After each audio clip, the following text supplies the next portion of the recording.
Hello friends, मेरा नाम आसिफ खान है और 10th क्लास गणित चैनल में मैं आपका एक बार फिर से स्वागत करता हूं। आज मैं आपको 10th क्लास मैथमेटिक्स का क्वेश्चन नंबर फर्स्ट का क्वेश्चन नंबर 4 है वो बताने जा रहा हूं। तो इसका चैप्टर है या यूनिट है वो 3 है और एक्सरसाइज है 3.4 जो मैंने यहाँ पर ऊपर है वो लिख दिया है। तो ये क्वेश्चन नंबर फर्स्ट का लास्ट क्वेश्चन है, क्वेश्चन नंबर 4। तो ये मैं आपको सॉल्व करके बताऊंगा। इसमें हमें दो समीकरण दी गई है, उस समीकरण से हमें x और y है उसकी वैल्यू ज्ञात करनी है और वो वैल्यू निकालने के लिए हमें इसमें दो विधियों का प्रयोग करना है। फर्स्ट विधि है विलोपन विधि और सेकंड विधि है प्रतिस्थापन विधि। तो दोनों विधि से के द्वारा x और y की वैल्यू है वो अलग अलग हम ज्ञात करेंगे।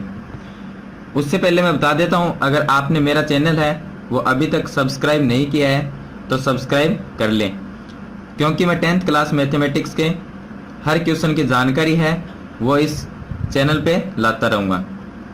तो चलिए शुरू करते हैं। क्वेश्चन है 4। तो यहाँ पर हम समीकरण दी गई है हमें। फर्स्ट समीकरण ये है और सेकंड समीकरण ये है और इसमें ये लिखा हुआ है निम्न समीकरण युग्म को विलोपन विधि तथा प्रतिस्थापन विधि से हल ज्ञात कीजिए, कौन सी विधि अधिक उपयुक्त है। तो हम दोनों विधि से x और y की वैल्यू अलग अलग है वो ज्ञात करेंगे। तो चलिए मैं आपको बताता हूँ। आंसर में यहाँ पर फर्स्ट विधि है विलोपन विधि, तो विलोपन विधि से ज्ञात करेंगे। तो यहाँ पर लिखेंगे विलोपन विधि।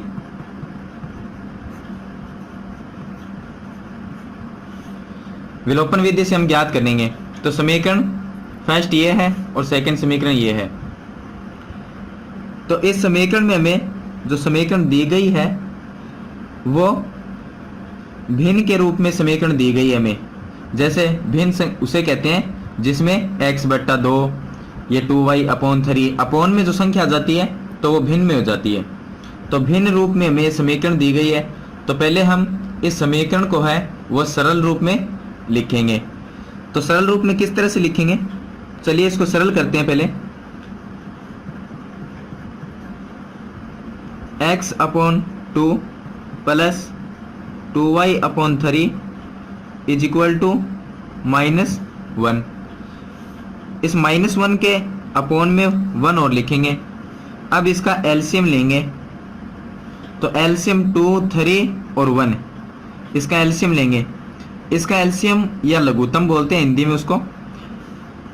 तो हम इसका लघुत्तम है वो एक ऐसी संख्या लेंगे कि उस संख्या में 2, 3 और 1 इन तीनों संख्या का भाग चला जाए या वो संख्या इन तीनों संख्या से डिवाइड हो सके। तो वो संख्या हमारे पास में 6, क्योंकि 6 एक ऐसी संख्या है जिसको हम 2 से डिवाइड कर सकते हैं, 3 से भी कर सकते हैं और 1 से भी कर सकते हैं। तो ऐसी संख्या हमें एलसीएम के रूप में या लघुत्तम के रूप में लेनी होती है। तो ये 6 लिख लिया। अब हम 6 को 2 से डिवाइड करेंगे तो कितने आएंगे, 3 आएंगे। 3 को जो ऊपर x लिखा हुआ है उससे मल्टीप्लाई करेंगे तो यहाँ पर 3x हो जाएगा। उसके बाद में प्लस, अब इस 6 को हम यहाँ पर जो 3 लिखा हुआ है उससे डिवाइड करेंगे, कितने आएंगे, 2 को हम 2y से मल्टीप्लाई करेंगे तो 4y इज इक्वल टू 6 को 1 से डिवाइड करेंगे तो 6 आएगा। 6 को -1 से मल्टीप्लाई करेंगे तो -6।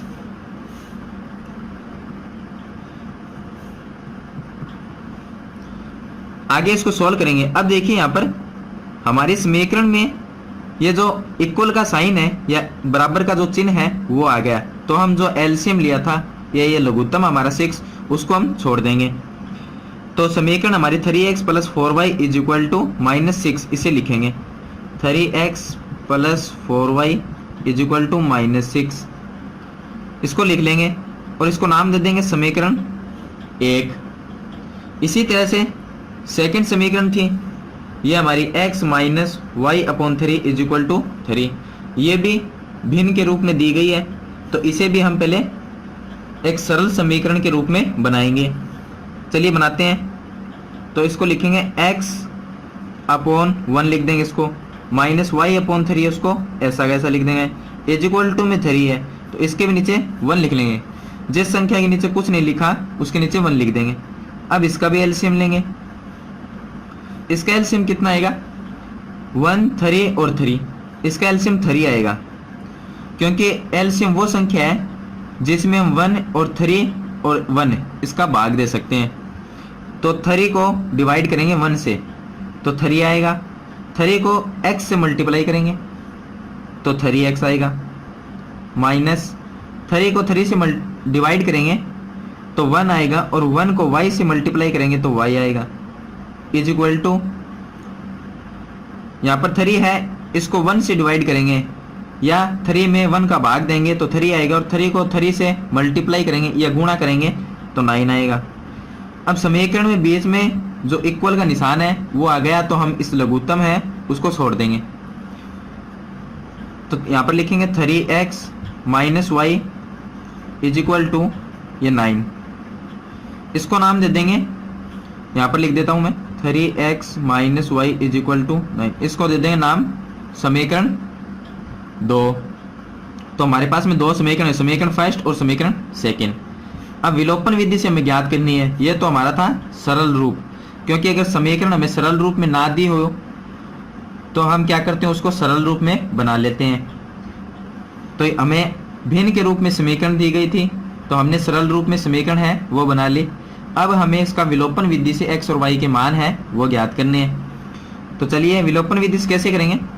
विलोपन विधि में शर्त ये है कि दोनों समीकरण में x की संख्या या y की संख्या एक संख्या बराबर होनी चाहिए।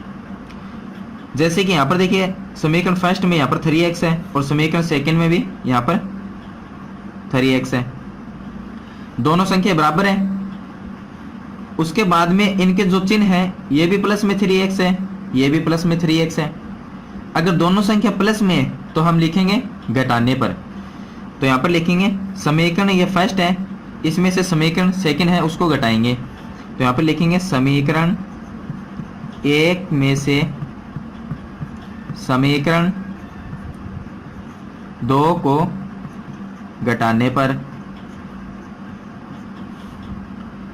अब इसको हम घटाएंगे तो समीकरण फर्स्ट उसको ऊपर लिखेंगे 3x plus 4y is equal to -6, ये समीकरण फर्स्ट। समीकरण सेकंड को नीचे लिखेंगे, समीकरण सेकंड इसके नीचे लिखेंगे 3x minus Y is equal to 9। यहाँ पर एक इसके नीचे लाइन है वो खींचेंगे। अब हमें घटाने पर लिखा था हमने, यहाँ पर घटाने पर, तो जो नीचे की सेकंड नंबर समीकरण होती है उसके चिन्ह है वो चेंज कर देंगे। 3x प्लस में इसको माइनस कर देंगे, y माइनस में इसको प्लस कर देंगे, 9 प्लस में इसको माइनस कर देंगे। अब हमें क्या करना है, ये 3x प्लस में ये 3x माइनस में ये एक दूसरे से कैंसिल हो जाएंगे।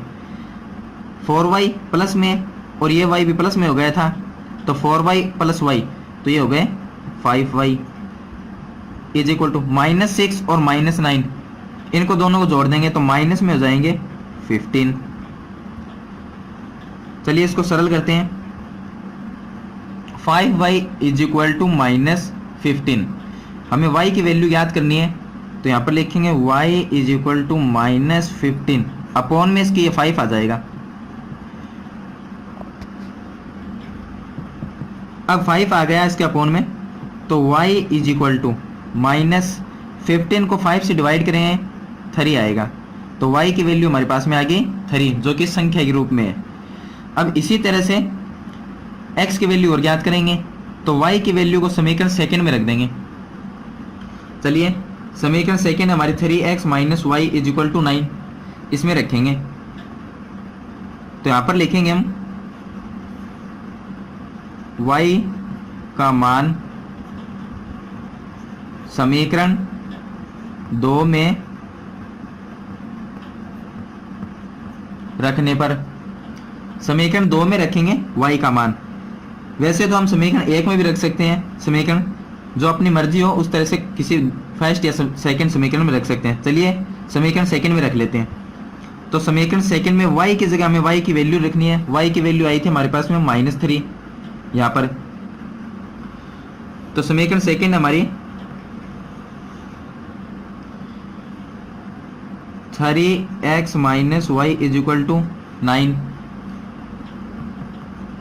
3x माइनस वाई की वैल्यू -3 है, -3 है तो उसको -3 को एक ब्रैकेट में लिख दें, क्योंकि बाहर भी माइनस है और 3 है वो भी माइनस में, तो इसलिए इसको ब्रैकेट में लिख दिया। और 9 सरल करते हैं इसको, 3x माइनस से माइनस मल्टीप्लाई होगा, प्लस हो जाएगा, तो 3 is equal to 9। 3x is equal to 9, ये संख्या है, इसको इस साइड में लेके जाएंगे तो -3।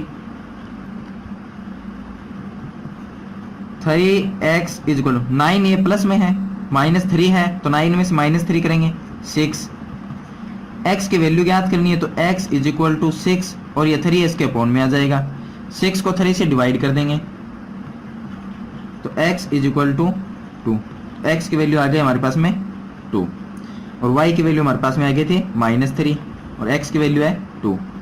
तो ये थी हमारी विलोपन विधि, जिससे हम x और y की वैल्यू है वो ज्ञात कर सकते हैं। चलिए दूसरी विधि हमारी प्रतिस्थापन विधि, उससे ज्ञात करेंगे।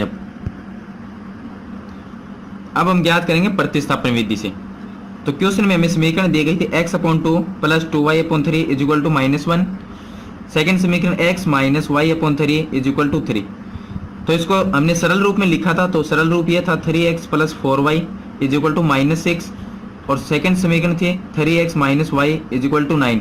ये सेकेंड समीकरण है इसका सरल रूप। तो ये मैंने विलोपन विधि में सरल रूप ज्ञात कर लिया था, तो हमें इसको दोबारा है वो सरल रूप में ज्ञात करने की जरूरत नहीं है, तो उसको सीधे डायरेक्ट यहाँ पर मैंने दोनों समीकरण का सरल रूप है वो लिख लिया। चलिए अब हम प्रतिस्थापन विधि से ज्ञात करें। प्रतिस्थापन विधि में शर्त यह है कि एक समीकरण से x की वैल्यू या y की वैल्यू निकालेंगे और दूसरे समीकरण में रख देंगे, और दूसरे समीकरण से x या y की वैल्यू जो भी आएगी उसको पहले समीकरण में रख देंगे। तो इस तरह से हम x और y की वैल्यू ज्ञात करेंगे। तो चलिए समीकरण ये फर्स्ट है, तो इससे तो यहाँ पर लिखेंगे समीकरण 1 से, समीकरण 1 से x की वैल्यू निकालते हैं। तो समीकरण 1 से 3x और यहाँ पर 4y है, इसको दूसरी साइड में लेके चले जाएंगे तो बराबर में -6 तो है ही, 4y प्लस में माइनस में 4y हो जाएगा। उसके बाद में 3x is equal to -6 4y। यहाँ पर हमें x की वैल्यू ज्ञात करनी, तो 3 को दूसरे साइड में लेके आएंगे तो अपॉन में आ जाएगा, तो x की वैल्यू आ जाएगी हमारे पास में x is equal to -6 minus 4y upon 3। ये x की वैल्यू आ गई। x की वैल्यू को क्या करेंगे, समीकरण 1 से x की वैल्यू निकाल ली, उसको समीकरण 2 में रखेंगे। तो यहाँ पर लिखेंगे x का मान समीकरण 2 में रखने पर, चलिए समीकरण 2 में रखते हैं। समीकरण 2 ये है हमारी, इसमें रख देंगे, x की जगह रखेंगे ओनली और बाकी समीकरण को वैसे ही वैसे लिखेंगे। तो 3 x की वैल्यू है -6 4y अपॉन 3 और बाकी समीकरण को वैसे ही वैसे -y इज इक्वल टू 9। इसको सरल करेंगे, बाहर जो 3 है इसको ब्रैकेट से मल्टीप्लाई करेंगे, तो ब्रैकेट की जो अपॉन में संख्या उससे नहीं करेंगे, ऊपर वाली संख्या उसे मल्टीप्लाई करेंगे। तो 3 को -6 से मल्टीप्लाई करेंगे तो -18 और -3 को 4y से मल्टीप्लाई करेंगे 12y अपॉन में 3 और -y, इसके नीचे कुछ नहीं है 1 लिख देंगे, इज इक्वल टू में 9 है, उसके नीचे भी कुछ नहीं है 1 लिख देंगे। इसका एलसीएम लेंगे, 3 1 1 का एलसीएम आएगा 3, क्योंकि 3 को हम 3 1 और 1 से डिवाइड कर सकते हैं।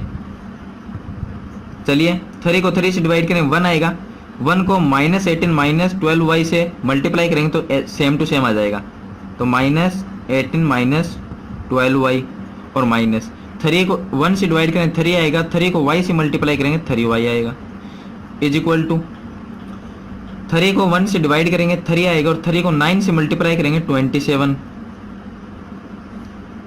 चलिए इसको सरल करते हैं, बीच में बराबर का जो निशान है वो आ गया, तो इस लघुत्तम है ये एलसीएम को छोड़ देंगे, तो समीकरण रह गए हमारे पास -18 -12y -3y is equal to 27। अब यहाँ पर देखिए -18 ये संख्या है, इसको दूसरी साइड में लेके चले जाएंगे बराबर माइनस में, तो इस साइड में आके प्लस में हो जाएगा। और 12y और माइनस 3y ये दोनों माइनस में, तो माइनस में ही हो जाएंगे। 15y is equal to 27। 18 इस साइड में आएगा, प्लस में 18 हो जाएगा। Minus 15y is equal to 27 और प्लस 18 इन दोनों को जोड़ देंगे 45 हो जाएंगे। हमें y की वैल्यू ज्ञात करनी है, तो y को रखेंगे इस साइड में और 45 अपॉन माइनस 15 यहाँ पर आ जाएगा। तो यहाँ पर 45 को 15 से डिवाइड करेंगे तो 3 आएगा, जो कि यहाँ पर माइनस है तो माइनस में 3। तो y की वैल्यू आ गई हमारे पास में y इज इक्वल टू -3। अब y की वैल्यू आ गई और x की वैल्यू हमारे पास में ये आई थी, लेकिन ये x की वैल्यू अचर राशि के रूप में, क्योंकि इसमें यहाँ पर y है तो हम संख्या के रूप में निकालेंगे। y की वैल्यू हमारे पास में संख्या के रूप में ये -3, तो y की वैल्यू को हम रख देंगे समीकरण फर्स्ट में। सेकंड समीकरण से y की वैल्यू आ गई तो समीकरण फर्स्ट में रख देंगे। तो यहाँ पर लिखेंगे y का मान समीकरण 1 में रखने पर, चलिए समीकरण 1 में रखते हैं। समीकरण फर्स्ट हमारी ये है 3x plus 4y is equal to -6। तो यहाँ पर लिखेंगे 3x plus 4y is equal to -6। ये समीकरण फर्स्ट है हमारी, उसको लिख लिया। अब y की वैल्यू रख देंगे इसमें, तो 3x प्लस 4y की वैल्यू क्या आई थी यहाँ पर -3, तो y की जगह लिखेंगे -3। तो यहाँ पर 4 लिख दिया और y है उसकी जगह लिखेंगे -3, तो मल्टीप्लाई -3 और यह -6। इसको सॉल्व करेंगे 3x प्लस 4 को -3 से मल्टीप्लाई करेंगे तो माइनस में 12 is equal to -6। 3x is equal to -6 ये संख्या है ओनली, इसको इस साइड में लेके आएंगे। इस साइड में 12 माइनस में है, दूसरी साइड में जाएंगे प्लस में 12 हो जाएंगे। 3x इज इक्वल टू -6 और प्लस 12, तो प्लस की संख्या बड़ी है तो प्लस में रह जाएंगे हमारे पास में 6। अब हमें x की वैल्यू ज्ञात करनी है, तो x इज इक्वल टू 6 और अपॉन में ये 3 आ जाएगा। x की वैल्यू हो जाएगी x इज 6 को 3 से डिवाइड करेंगे 2 आ जाएगा। तो ये हो गई x की वैल्यू। और y की वैल्यू हमने ज्ञात की थी y is equal to -3, y is equal to -3। तो ये x और y की वैल्यू है वो संख्या के रूप में प्रतिस्थापन विधि से हमने ज्ञात कर ली। तो ये था question number 4, question number first का, जो मैंने आपको सॉल्व करके बता दिया है। और इससे पीछे वाली वीडियो में इसके 3 क्वेश्चन थे, वो भी सॉल्व करके बता दिए। अगर मेरा ये वीडियो आपको पसंद आए तो इसे लाइक और शेयर ज़रूर कीजिए, और नए वीडियो की जानकारी के लिए मेरे 10th क्लास गणित चैनल को सब्सक्राइब कीजिए। थैंक यू, मिलते हैं नेक्स्ट वीडियो में।